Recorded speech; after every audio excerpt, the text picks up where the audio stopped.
کهانجشن همزاد فرهنگ و تمدن ما ایام نکوی سال نوروز خجسته جهانی را مردم صاحب خرد و روشنای جماعت دهات محمد الله عبداللهی ناحیه ونج ولایت مختار کوهستان بدخشان هم چون ساکنان صاحب فضیلت سرتاسر کشور آباد و آزادمان تاجیکستان با شکوه خاص عیدانه در دهه دشت راغ با درودهای بهارانه و نوروزی در فضای آرام و آسوده برخوردار از شهد استقلال وطن استقبال نمودند. بزمگاه آراسته نوروزی جماعت دهات محمد الله عبدالله چون بیانگری رمز بهار و زیبایی ایام گلشکوف با گستردن سفره پرفیض و بابرکه کهانجشن اجدادی نوروزی ساکنان روشنرای دهات به مرض تماشا گذاشتن محصول زحمت اهل پیشه هنرمندان و کشاورزان دستاوردهای هنری طی سالهای رشد دهات سیاحی و هنرهای مردمی رمز جشن فرح و شادی حفصین و حفشین طعامهای لذیذ بابایی همچنین نگاره ها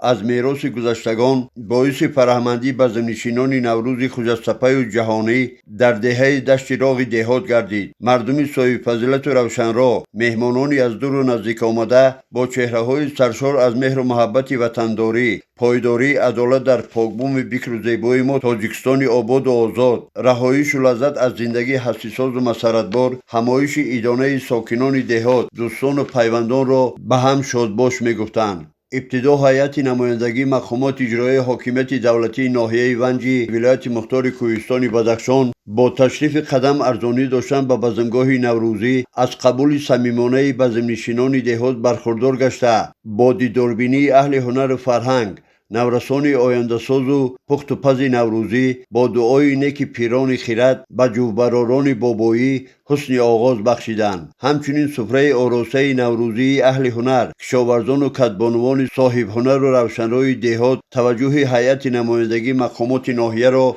جلب نمود که با حسن خاص دسترخوان آرایی نوروزی درک از برخورداری و پیوند با بقا داشتن با گذشتگان صاحب خرد ما میداد. الهام بخش این بزمنشینی نوروزی سرودن ترانه و شاهبیت ها وصف رمزهای نوروزی حفصین و حفشین با برگزاری خدنسور دوسرویکان دهات به کس حلاوت خاص عیدانه میبخشید. مجلس نشینان ایام نکوی سال نوروز جهانی را رئیس ناحیه ونج جبار قاسم با فرارسی فصل گل که با خود پاکیزگی و گرمی و مهربانی می آورد شادباش گفته سخن چند از گام‌های استوار و با بقا گذاشتن ساکنان دهات در پیشرفت حیات اقتصادی دیار طی سالهای برخورداری از شهد استقلال وطن گفت. قید گردید که برگزاری این عید طبیعت برای هر ساکن صاحب خرد کشور آباد و آزادمان تاجیکستان تازه بنیاد من جمله دهات و دیار ونج افادهگر احترام و گرامی داشت به سنت‌های گذشتگان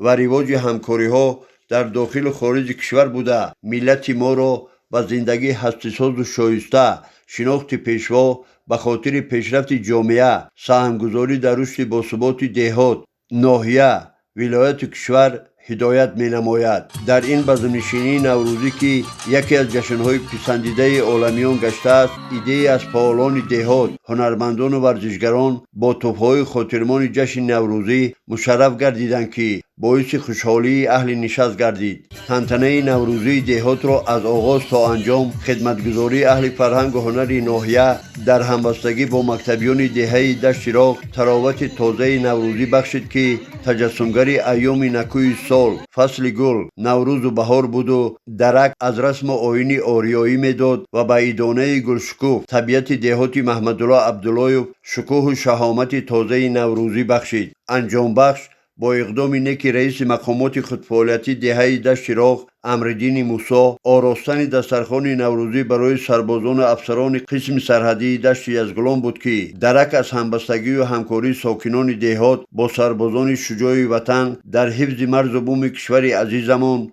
تاجیکستان میداد.